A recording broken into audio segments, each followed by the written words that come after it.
modul dilema etika dan kebutuhan moral. Jadi ada beberapa pertanyaan. Yang pertama yang ingin saya tanyakan, selama ini bagaimana Bapak dapat mengidentifikasi kasus-kasus yang merupakan dilema etika atau tuntutan moral? Ya, memang kalau kita kita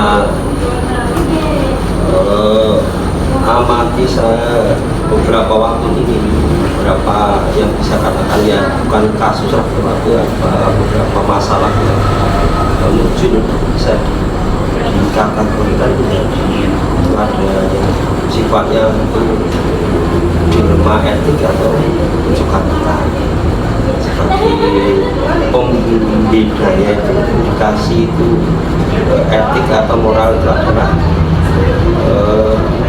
regulasi hukum atau legalitas hukum.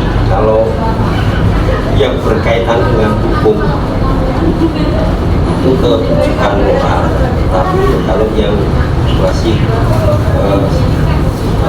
dilema itu antara dua hal yang tidak ideal yang harus kita pilih, tapi tidak melibatkan pelanggaran secara regulasi hukum, itu masih bisa dikatakan dilema. Mungkin itu saja.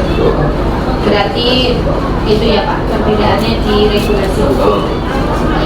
Kemudian selama ini bagaimana Bapak menjalankan pengambilan keputusan di sekolah yang Bapak pimpin, terutama untuk kasus-kasus di mana ada dua kepentingan yang sama-sama benar atau sama-sama mengandung nilai etika? Kan ada kaitannya dengan yang tadi masuk ke kategori etik. Ya tentu saja kita tidak bisa serta-merta langsung membuat keputusan, tapi keputusan itu kita ambil setelah melalui beberapa tahapan, baik itu identifikasi permasalahannya, terus kita pelajari dengan referensi-referensi yang ada, faktanya kita telaah, terus baru ke tahap perumusan kebijakannya atau bentuk keputusannya seperti apa. Terus setelah itu keputusan jadi, masih kita ke berikutnya tahap refleksi atau bisa dikatakan evaluasi tindak lanjut dari kebijakan atau keputusan tersebut. Dan keputusan itu diambil tentu berdasarkan kriteria atau kadar kerumitan atau kadar masalah itu sendiri. Tingkat kerumitannya seperti apa, itu mungkin akan menyebabkan atau akan berakibat pada nanti keputusan yang diambil itu juga tidak serta-merta bisa langsung. Kalau mungkin kasus atau yang ringan-ringan lah mungkin bisa sekali itu bisa jadi, tapi kalau kan mesti tetap kita melibatkan banyak stake. Dan menjadi catatan penting adalah bermuara pada kebaikan siswa. Jadi kalau di global tadi ada 3 tahap identifikasi masalah, itu seperti apa masalahnya, kabarnya seperti apa, referensinya apa, fakta-faktanya kita. Kemudian tahap perumusannya, pembuatan keputusan yang berikutnya ada tahap refleksi atau evaluasi dan ketiga ya. Oh iya. Berarti di sini ada langkah-langkah atau prosedur seperti apa yang biasa Bapak lakukan selama ini? Sudah saya sampaikan tadi. Oh, yang ketiga itu. Berarti bisa terjawab itu ya. Berarti ada 3 nih Pak. Ada tahap identifikasi masalah, kemudian tahap perumusan atau pengambilan keputusan, dan yang ketiga adalah refleksi tindak lanjutnya. Hanya itu bisa ditambahkan ke melibatkan stakeholder yang ya stakeholdernya kan ya kumpul karyawan, komite, terus orang tua siswa, bahkan mungkin siswanya sendiri atau pihak-pihak lain yang berkaitan dengan permasalahan. Kemudian hal-hal apa saja yang selama ini Bapak anggap efektif dalam pengambilan keputusan pada kasus-kasus dilema etika? Yang efektif itu tadi kita harus melibatkan pemangku kepentingan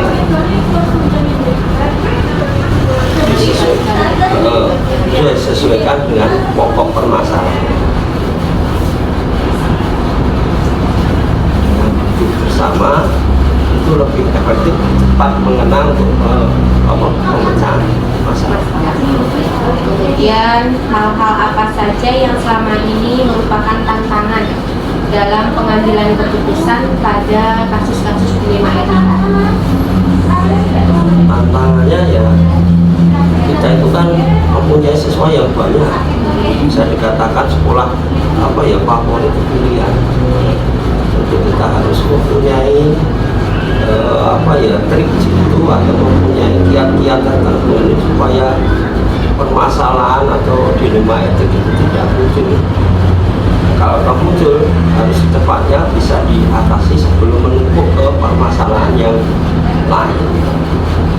Mungkin itu, atau masih kurang? Sampun Pak.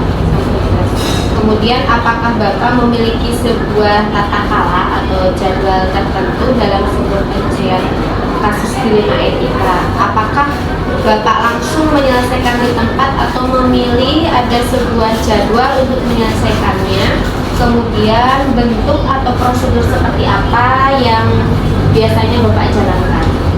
Kalau bisa dikatakan tata kala itu ya sesuai dengan karakteristik permasalahan.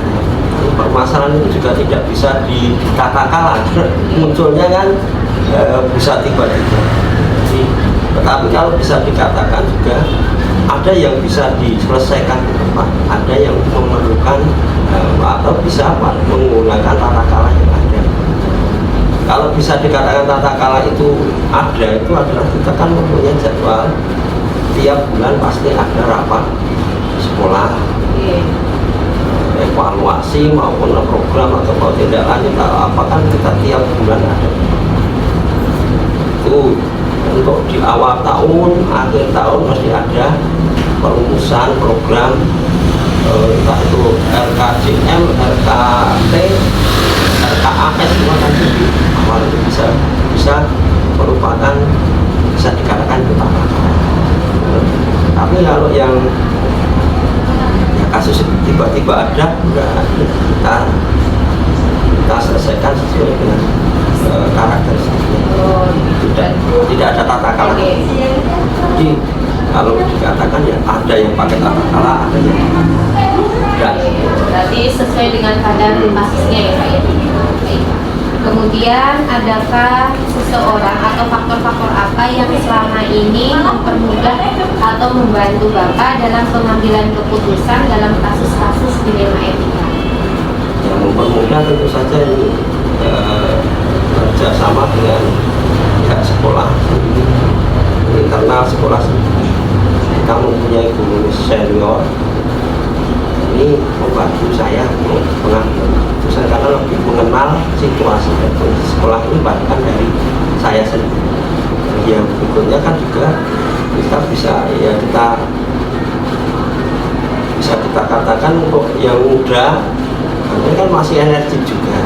Ini juga sangat membantu karena mereka bisa mudah atau lebih cepat untuk istilah itu akses ke media, akses ke hal-hal untuk sumber-sumber untuk referensi yang sifatnya di media sosial, di platform-platform yang ada di sekitar. Itu kan bisa memperluas wawasan untuk pengambilan juga dari komite orang tua.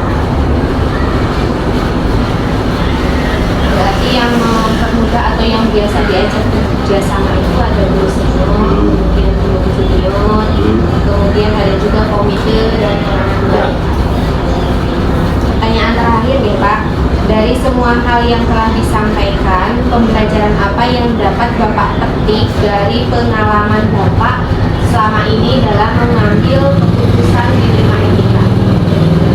Semua masalah yang sebagai dilema etika akan kita dapat kita selesaikan secara komprehensif ketika kita juga melibatkan pihak-pihak pemangku kepentingan yang sesuai dengan kadar permasalahan.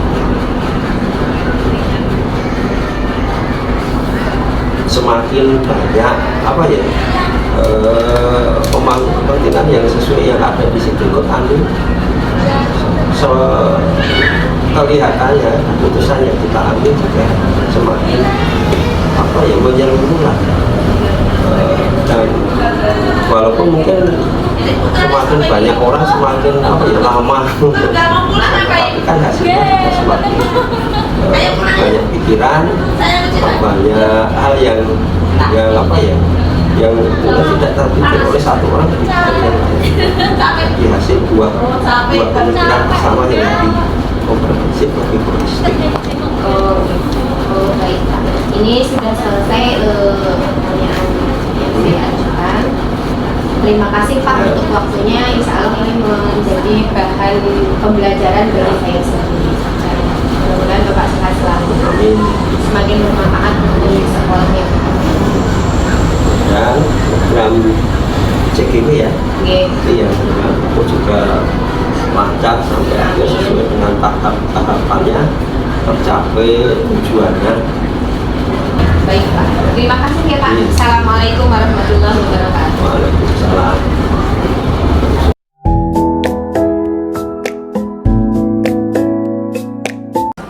Assalamualaikum warahmatullahi wabarakatuh. Waalaikumsalam. Selamat siang Bu Eni. Selamat siang, Mbak Luna. Mohon maaf mengganggu waktunya. Ini saya harus ada tugas untuk mewawancarai beberapa kepala sekolah. Jadi saya akan mengajukan beberapa pertanyaan. Baik, untuk pertanyaan pertama, selama ini bagaimana Ibu dapat mengidentifikasi kasus-kasus yang merupakan dilema etika atau rujukan moral? Biasanya kalau ada kasus jadi dilema moral itu kan istilahnya sama-sama benar atau sama-sama mereka itu ada kesalahan gitu ya dari satu permasalahan itu. Biasanya kalau kasusnya seperti itu dua-duanya ngotot gitu ya. Yang pertama, kalau kita mau identifikasi itu dua-duanya kekeh dengan pendapatnya masing-masing gitu ya. Baik, Ustazah. Kemudian selama ini bagaimana Ibu menjalankan pengambilan keputusan di sekolah yang Ibu pimpin, terutama untuk kasus-kasus di mana ada dua kepentingan yang sama-sama benar atau sama-sama mengandung nilai kebajikan? Oh ya. Kalau misalnya ada kasus yang seperti itu, biasanya kalau saya itu punya kayak semacam standar operasional prosedur gitu ya, atau acuan lah untuk kemudian bisa menyelesaikan satu permasalahan itu, win-win solution, semuanya bisa mendapatkan keputusan yang terbaik seperti itu. Itu biasa. Kalau misalnya ke siswa, saya nggak mungkin sendiri, tapi melibatkan dari guru kelasnya, dari bagian kesiswaan, kemudian juga kalau memang itu melebar harus melibatkan orang tua, kita pun akan komunikasi juga dengan orang tua seperti itu. Berarti dalam pengambilan keputusan tersebut, terutama yang kasusnya terkait dengan siswa, itu tidak sendiri tapi membutuhkan kolaborasi dari guru kelasnya atau orang tuanya. Baik. Kemudian langkah-langkah atau prosedur seperti apa yang biasa Ibu lakukan selama ini dalam pengambilan keputusan tersebut? Ya seperti tadi mungkin awalnya ketika ada masalah, kemudian terdata masalah itu, pertama kita validasi data dulu. Ya, langkah pertama validasi data, dan yang kedua kalau data sudah atau kita dapatkan, kita berembuk dengan tim. Kemudian setelah itu kita mencoba mendudukkan bersama dari masing-masing yang mengalami masalah. Kita bertemu, saling cross check begitu. mana yang pendapatnya gitu ya, mengeluarkan pendapat masing-masing seperti itu, kemudian baru kemudian diberikan pengambilan keputusan. Berarti yang pertama kali itu mengetahui masalahnya, kemudian ada validasi data, kemudian komunikasi dengan pihak-pihak terdekat, ya. Kemudian bermusyawarah dengan tim, ya. Kemudian duduk bersama, ya. Baru nanti akan ada pengambilan keputusan. Kemudian hal-hal apa saja yang selama ini Ibu anggap efektif dalam pengambilan keputusan pada kasus-kasus dilema etika tersebut? Hal yang bisa efektif itu karena kalau di sini mungkin kasusnya itu bukan kasus yang basic dari sekolah ini itu kan SDIT Permata Bangsa, sehingga memang dia punya basic keagamaan gitu ya. Itu kalau bahasa saya itu menjadi satu faktor yang membuat semua permasalahan itu lebih cepat diselesaikan ya, atau mungkin lebih efektif untuk diselesaikan, karena basicnya adalah basic nilai keagamaan seperti yang kita pegang gitu, seperti itu. Jadi kalau ada permasalahan yang mengacu pada tadi ya, moral, etika, itu kita kembalikan kepada nilai-nilai keagamaan, kedisiplinan gitu ya, kejujuran, seperti itu, kedekatan kita dengan Allah seperti apa, sehingga kita juga secara otomatis istilahnya memberikan pembiasaan atau menanamkan nilai-nilai itu kepada peserta didik ataupun siapapun yang bermasalah gitu ya. Jadi selalu kita kaitkan dengan basic moralitasnya, yaitu nilai-nilai keagamaan. Berarti sangat penting ya dikembalikan pada agama itu sendiri ya. Iya, dalam karena mengambil keputusan tersebut. Iya, karena itu hal yang sangat krusial ya, sangat penting, fundamental seperti itu. Basic sekali. Kalau kemudian permasalahan apapun itu, apalagi ini moral, etika, itu pasti nilai-nilai keagamaan itu banyak sekali yang bisa menyentuh hati manusia ya, atau kita semuanya gitu. Kemudian mengembalikan, misalnya penyeleweng itu kita kembalikan, itu basic sekali nilai-nilai keagamaan itu.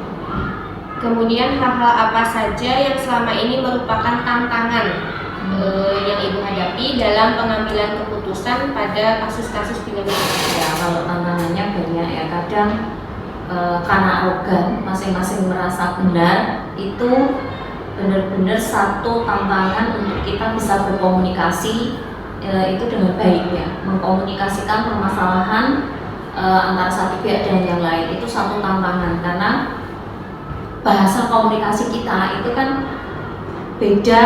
Kita ngomong sama siapa itu harus berbeda gitu, ininya ya, cara kita menyampaikan, karena begitu kita salah gitu ya dalam menjalin komunikasi, itu bisa memperkeruh permasalahan dan tidak menyelesaikan permasalahan. Bahkan keputusan yang diambil juga tidak win-win solution akhirnya gitu, seperti itu. Sehingga memang salah satu tantangan terbesar itu adalah itu komunikasi, menjalin komunikasi yang baik begitu ya antara kedua ini, dan mengupayakan untuk masing-masing itu legowo atau menurunkan ego dari masing-masing yang sedang bermasalah, itu juga menjadi tantangan, karena orang yang masuk ke situ, apakah siswa atau guru yang ketika ada masalah itu selama ini ya tadi itu karena merasa tidak bersalah, merasa benar, sehingga sulit sekali untuk kita semeleh dulu, kita letakkan dulu, kita kembalikan dulu, itu perlu waktu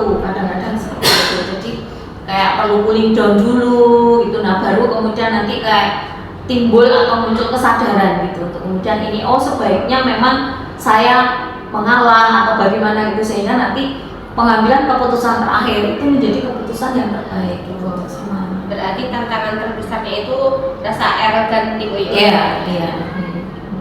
Kemudian apakah Ibu memiliki sebuah tata cara atau jadwal tertentu dalam sebuah penyelesaian kasus dilema etika, ataukah Ibu langsung menyelesaikannya di tempat atau memiliki sebuah jadwal untuk menyelesaikannya? Bentuk atau prosedur seperti apa yang selama ini Ibu jalankan? Oh iya. Kalau seperti itu sering melihat ke jenis masalahnya dulu gitu. Kalau memang tapi seringnya pada umumnya tidak langsung ada masalah kemudian kita selesaikan, itu tidak. Jadi tetap ada prosedur, kemudian ada tahapan yang kita lalui. Karena kalau mohon maaf karena kalau misalnya kita tergesa-gesa dalam menyelesaikan satu masalah kemudian mengambil keputusan itu, khawatirnya itu keputusan ini adalah bukan keputusan yang terbaik seperti itu, sehingga selalu berusaha untuk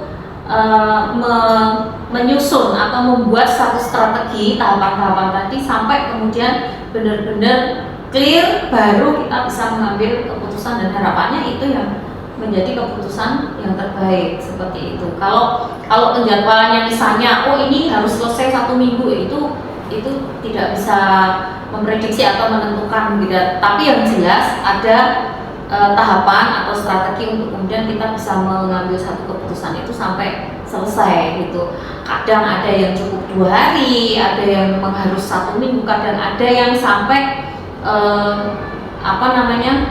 sebulan atau 2 bulan, itu karena kasusnya memang panjang misalnya seperti itu, dan kita melihat juga ada tenggat waktu untuk misalnya anak-anak atau apa mengalami perubahan. Nah itu kan kita kasih jeda, oke kita lihat 1 bulan ini, 2 bulan ini, 3 bulan ini, nanti ada tindak lanjut misalnya seperti itu. Berarti tidak ada penjadwalan khusus, tapi Tidak itu ada. dilihat dari kasusnya masing-masing ya. Iya. Jadi semua itu dilakukan karena untuk mengambil keputusan yang terbaik. Iya. Walaupun gini, sebenarnya kita kan sudah ada agenda rutin gitu untuk kemudian kita refleksi, untuk kita mengevaluasi semua yang ada permasalahan yang ada di sekolah itu. Kita memang sudah ada agenda itu seminggu sekali untuk kita yang rutin ya. Kemudian ada sekarang zamannya kan kombel, kalau ini masalah pembelajaran, kemudian ada komunitas yang lain gitu ketika kita memang membutuhkan itu ada. Tapi kalau khusus penanganan kasus, nah ini perlu waktu di luar itu gitu. Kemudian adakah seseorang atau faktor-faktor apa yang selama ini mempermudah atau membantu Ibu dalam pengambilan keputusan dalam kasus-kasus dilema etika atau pendidikan moral? Ya, kalau di sekolah tadi saya menyampaikan saya punya tim. Jadi mungkin memang beda gitu ya dengan sekolah lain. Pertama kita punya wakil kepala sekolah bagian kesiswaan. Itu satu. Jadi di kesiswaan itu sekarang ada tim khusus sendiri untuk menangani masalah, ada yang khusus untuk kerohaniannya, ada yang khusus seperti itu. Kemudian yang kedua, kita juga berkolaborasi dengan guru agama gitu ya. Kita berkolaborasi dengan guru agama. Kemudian ada tim kesiswaan, kemudian ada tim ini juga